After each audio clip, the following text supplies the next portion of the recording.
So I would describe Umberto in three ways. First and foremost, faith. Secondly, family. And thirdly, community. So generous with his time, his talent, his resources.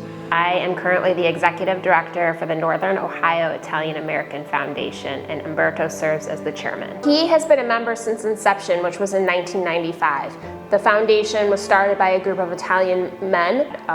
Bishop Hill had approached them to kind of redo the sacristy, and that's kind of how the organization started. I'm on my 30th year working alongside my brother. My main function at the Fedeil Group is to produce new business and to maintain relationships with our clients, and of course to make my brother happy.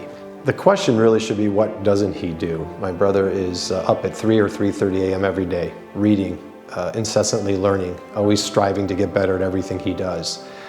He is the president and CEO of the Fedeil Group, where I'm employed. He's philanthropically involved, charitably involved, civically involved. There isn't much he doesn't do. Always makes time for family, friends, children, grandchildren. I don't know how he finds the time of the day. I'm the Executive Director of the Catholic Community Foundation. I've had the pleasure of knowing Umberto Fedeil for 20 plus years through my work here at the Catholic Diocese. So I've known Umberto for over 35 years. My family and the Fedeil family have been longtime friends, and so I've been working for Umberto for 17 years. To know Umberto is to love him. I was kind of lost in my late 20s, not knowing what I wanted to do with the rest of my life. He very cleverly brought me in, had me do a project for him, and here I am 30 years later. I've never left, and I'd like to think that it's worked out really well for both of us. Catholic education. I remember Bishop Hill and Umberto talking about the inner city school fund, and Umberto and Bishop and then the late Sam Miller, really it was incredible seeing those titans of industry talk about the work of our Catholic schools. And so Umberto always had a great affection for Bishop Hill. Their relationship goes back many, many decades. Umberto is very compassionate and very friendly and wants to give everybody the benefit of the doubt. I'm more of matter of fact, so we work very well together. He has a very big level of respect for myself, and I have the same for him, and so we just click. So our roots are very humble. My parents are immigrants to this country. My brother was actually born in Collinwood, and as a baby, my parents, as newlyweds, bought a house that was being built on Urban Road in South Euclid, and they bought the house, finished building it out, and couldn't even afford a garage. My dad and his buddies ended up building a garage. We lived there until, I believe, about 1974. My brother, my sister, and I all attended Adrian Grade School for kindergarten, and then off to St. Gregory the Great for grade school. And South Euclid was a great neighborhood, thriving, full of immigrants of all kinds, and a great place to grow up, to learn, to have fun, to be safe, to play outside, to play sports, to go to school.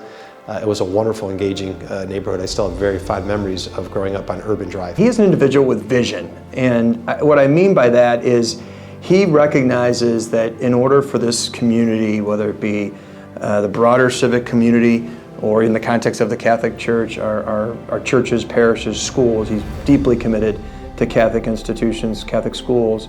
He's the kind of individual who's not afraid to challenge where we are today and where we need to go for tomorrow. There isn't somebody he won't help.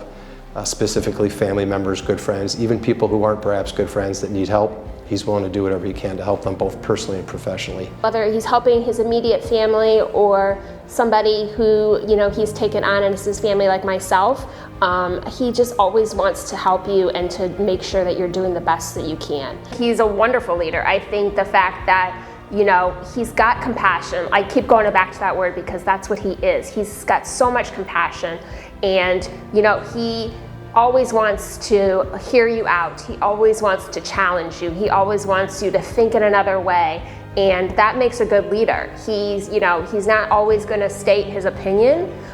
He wants to wait and see what you think first, and then he will give you his opinion. My brother has 5 kids and 11 grandchildren, and he loves children. In fact, the Cleveland Clinic Children's Hospital just named their lobby after my brother and my sister-in-law, Mary Ellen Fedeil. His philanthropic endeavors giving back to South Euclid include not only supporting and donating to St. Gregory the Great, but even Regina High School. If it's anything to do with kids, you can bet my brother's involved. When I think of a hometown hero, I think someone like Umberto really does embody what it means to be a hometown hero. He's born and raised here in Northern Ohio. He has committed his entire career professionally to the success and to the growth of our communities in South Euclid and beyond. And I think that is really a testament to his commitment and dedication to this community and to the people of South Euclid. How to be a father, how to be a husband, how to be a friend, how to be a hard worker, how to be a man. He's been a great example of that to me personally and professionally, and I admire him. I admire him as a father and as a husband and as a civic leader in Northeast Ohio.